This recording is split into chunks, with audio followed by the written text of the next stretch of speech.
अस्सलाम वालेकुम आदाब दोस्तों। हिंदुस्तान भर में 2 दिन से ट्रेन्स बसेस के जलाए जाने का सिलसिला जारी है। ये पूरा सिलसिला शुरू होता है राजनाथ सिंह के एक ऐलान के बाद। वो ऐलान था अग्निपथ स्कीम।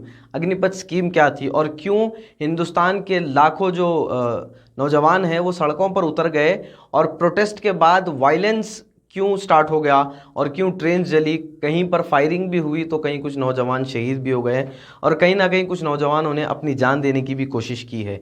इस पूरे मसले की वजह है अग्निपथ स्कीम। अग्निपथ स्कीम है क्या? दरअसल इस स्कीम को समझ लेते हैं।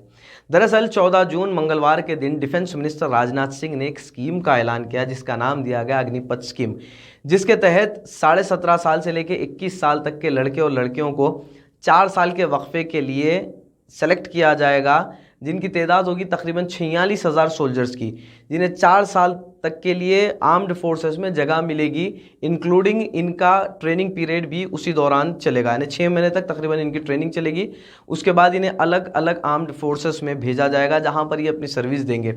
उसके बाद क्या होगा? उसके बाद आर्म्ड फोर्सेस में 4 साल सर्विस देने के बाद 25% लोगों को रेगुलर कैडर में आर्म्ड फोर्सेस में जगह मिल जाएगी, जिनकी सर्विस होगी तकरीबन 15 साल। लेकिन जो 75% बचेंगे, यानी जो कुल मिलाकर के 34,500 लोग जो होंगे, उन्हें हुकूमत एक सर्टिफिकेट देगी, बैंक लोन असिस्टेंस की गारंटी देगी और फिर उनकी छुट्टी कर दी जाएगी। उन्हें तकरीबन 12 लाख रुपए भी मिलेंगे और 48 लाख तक का उनका insurance, non contributory insurance package भी उन्हें दिया जाएगा। लेकिन इसके बावजूद भी नौजवान क्यों परेशान हो? परेशान इसलिए हैं कि उसके बाद क्या करें। हालांकि हुकूमत की जानिब से बताया गया है कि हम सपोर्ट करेंगे, लेकिन नौजवान हुकूमत की इन बातों पर यकीन नहीं कर रहा, क्योंकि जब किसी आर्म्ड फोर्सेस में वो ज्वाइन होते हैं तो कम से कम 10-15 साल तक अगर वो वहाँ पर रहेंगे तो उन्हें ये यकीन है कि उनका भी मुस्तकबिल संवर जाएगा। आज सिकंदराबाद में भी तकरीबन 3 ट्रेनें जला दी गई और पत्थरबाजी भी की गई, पुलिस पर पत्थर फेंके गए, पुलिस ने जवाबी हमला भी किया, पुलिस ने लाठीचार्ज किया, फायरिंग भी हुई और कहीं ना कहीं पर कुछ नौजवानों की मौत भी आज वाक़ई हो गई।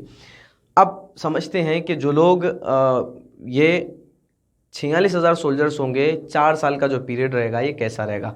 वो पीरियड ऐसा रहेगा कि इन्हें हर महीना 30,000 सैलरी मिलेगी, जिसमें से 9,000 इनके कट किए जाएंगे और 21,000 इनके हाथ में दे दिए जाएंगे और फिर वो 9,000 जो है इनके जमा किए जाएंगे 1 साल तक के लिए। और दूसरे साल की जो सैलरी होगी वो होगी तकरीबन 33,000 रुपये, जिसमें से 23,100 रुपये इनके हाथ में सैलरी मिलेगी और फिर 9,900 रुपये कट किए जाएंगे। तीसरे साल की जो इनकी सैलरी होगी वो होगी तकरीबन 36,500 रुपये और फिर 25,580 इनके हाथ में सैलरी मिलेगी, 10,950 कट किए जाएंगे।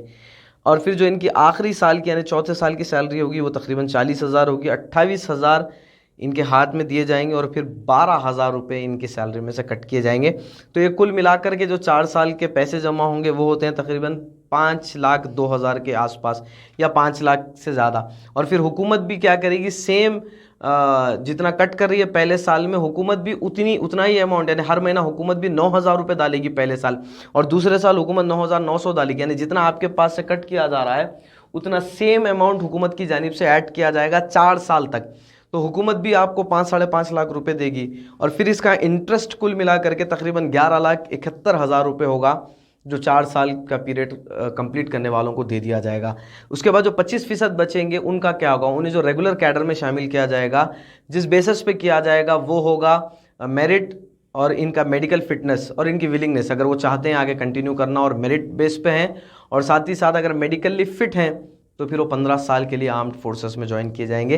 ड्रॉबैक ये है कि 4 साल काम करने के बाद इन्हें 12 लाख लेके घर चले जाना होगा, इन्हें किसी किस्म का पेंशन नहीं मिलेगा, ना कोई दूसरी सहूलियात मिलेंगी। लेकिन अगर 15 साल के कैडर में शामिल हो जाते हैं तो वहाँ पर पेंशन भी मिलता है।